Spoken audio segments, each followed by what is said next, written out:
We are back here on the show to talk some more off-season grades in the AFC East this episode. So, bringing up the AFC East, a pretty, unsuccessful for the majority of the AFC East this past season, unsuccessful campaign because the Buffalo Bills were the only team that made it the furthest, but even in that loss, it was a very devastating loss for them.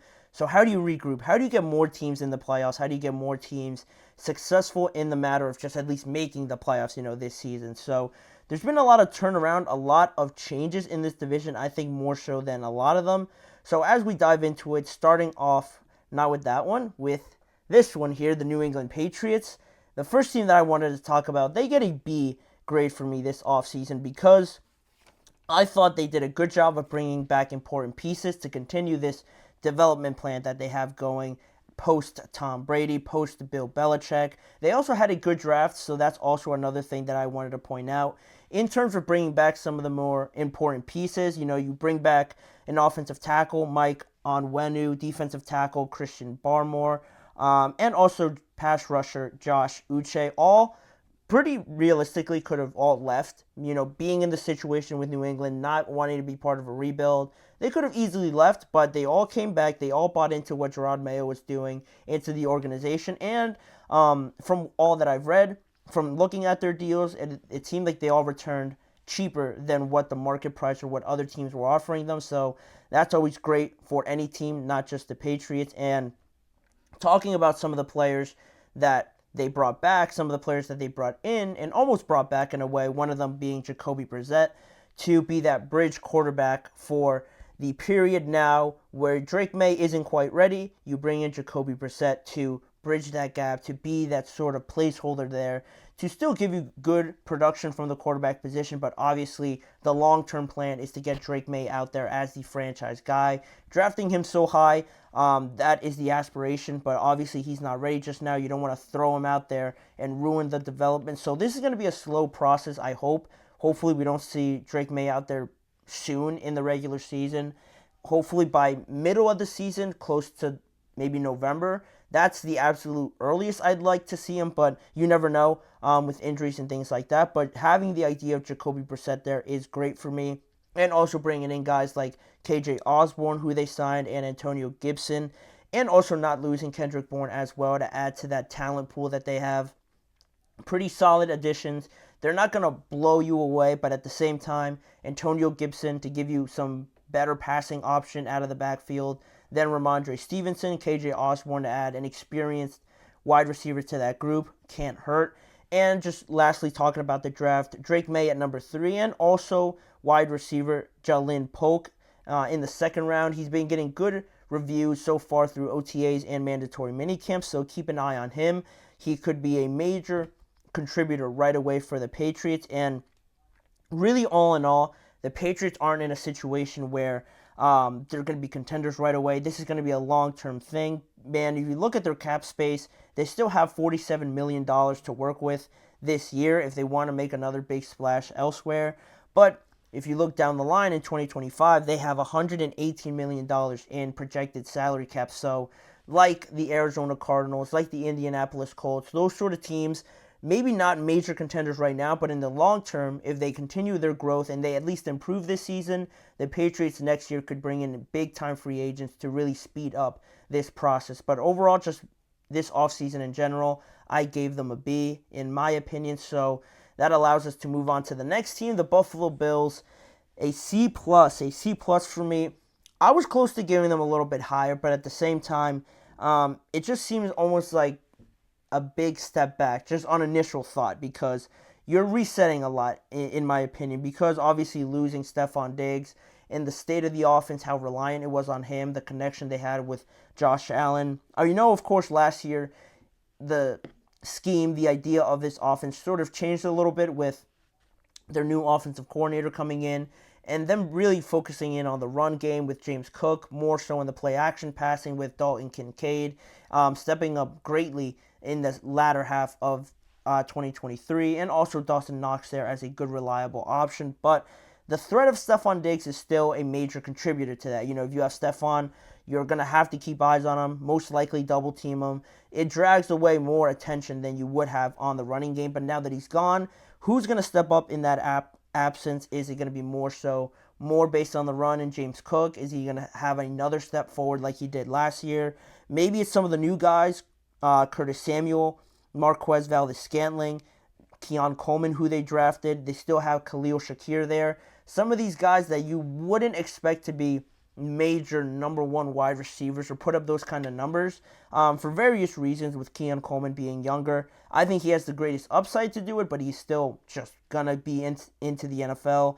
And Curtis Samuel, Marquez Valdes-Scantling haven't really shown you too much that they are number one wide receivers. So there is a major question mark of who's going to step up, who's going to be that main target for Josh Allen to continue not only his success, but the entire team's, because they are very much dependent on Josh Allen. I think more so than other starting quarterbacks in the NFL. But on the other side, where I really decided to give them a C+ was on the defensive side, because they moved on from Tre'Davious White, Jordan Poyer, Micah Hyde.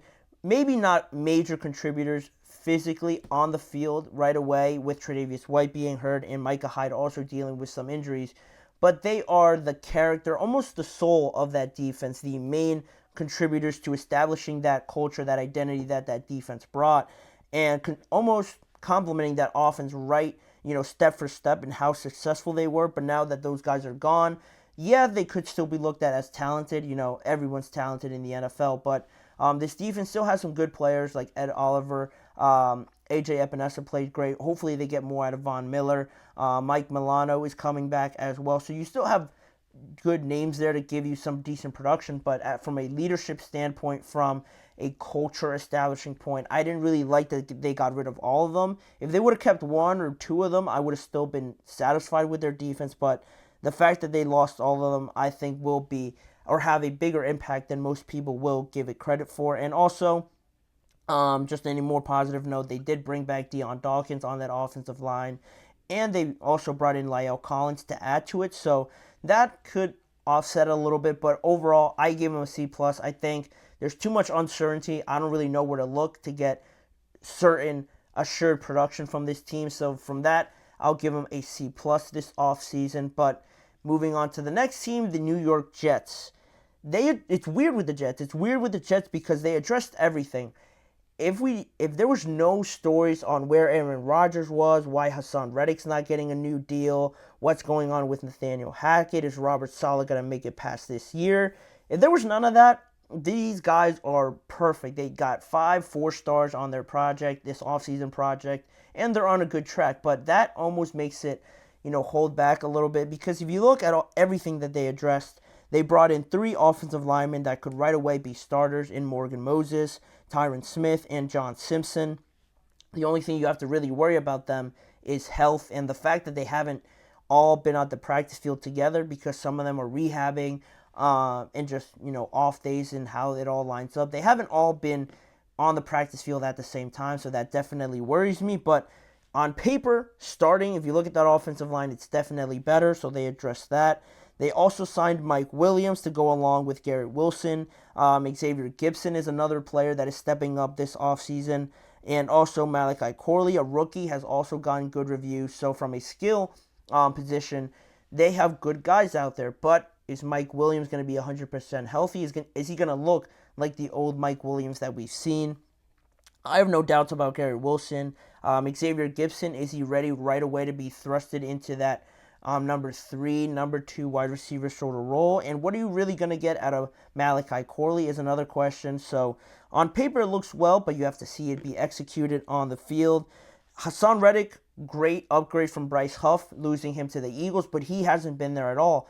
That's a big dispute over the contract negotiations, and him not being there, again, worries me, because on paper it looks great. You get Hassan Reddick to that defense, but he's not out there.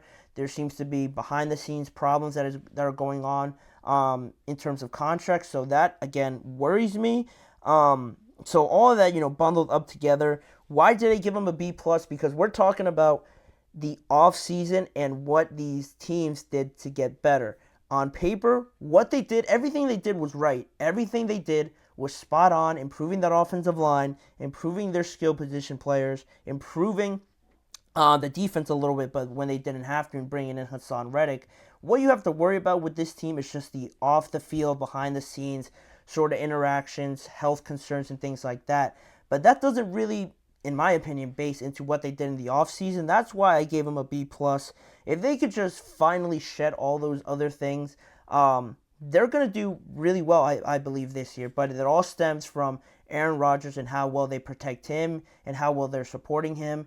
All that other stuff could be a distraction at times, but if the production's great, no one's really going to think back about what was being said or what the relationships are with winning, curing everything. But that is my take on them, which means lastly, I got the Miami Dolphins also at a B plus because they pretty much supplemented everything that they lost. They lost Christian Wilkins and Robert Hunt, both important pieces on the offensive line and defensive line, but with the salary cap and how it was all lining up and wanting to get an extension done for Jalen Waddle and especially Tua, it wasn't going to line up. You know, you saw the contract that Christian Wilkins got, massive money. Robert Hunt got a tremendous bag. It's great for them, but it just didn't line up with what the Dolphins wanted to do. But with losing guys on both the offense and defensive line, they were able to bring in a center in Aaron Brewer, which was great for them. Also, Jonnu Smith, OBJ, is going to be massive for them, I believe, if he stays healthy. On the defensive side of the ball, losing Christian Wilkins doesn't make them better, but you also brought in Shaq Barrett for that pass rush, Jordan Brooks, Kendall Fuller, after releasing Xavier Howard. So those pieces are pretty solid additions to this defense that already had Bradley Chubb, Jalen Phillips, Javon Holland, Jalen Ramsey. They didn't need to add big name players right away because they already had some of them, and the fact that they were able to replenish with some of these solid pieces, like I mentioned, I really liked. Getting the Jalen Waddle deal also out of the way is huge. Now you have Tyreek Hill also wanting a new deal, restructuring it. How they figure that out will be pivotal, but also the biggest thing right now is Tua. Are they going to get a contract extension done with him? That was really the only thing holding out for me in evaluating the Miami Dolphins. I want them to keep Tua. I think they should. How much they give and how much is he asking for is another thing. Finding that compromise will be huge for them because I believe you need Tua there this season because you can't just take this offseason off if he's going to hold out and not be there 100%. You don't want to just throw this season away with these off-the-field issues. I think the Dolphins should just cave and I don't want to say give him $55 million because he just had a good season, but it's a weird situation with the Dolphins. They have to really take advantage of this team that they have now. They won't really have too much time to lose, but just on offseason, I gave them a B+. So as always, let me know what you guys think of my grades. Do you agree with them? Am I being too harsh on the Bills? Am I praising the Dolphins a little bit too much? Leave it all in the chat box or in the comments section after the episode. But with that being said, now we're going to move on to another break. And when we come back, two more topics I wanted to talk about.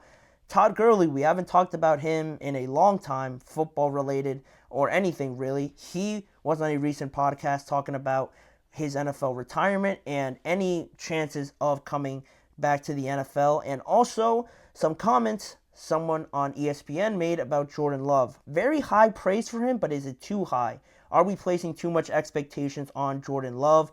I'll get to those topics after this break. Don't go anywhere.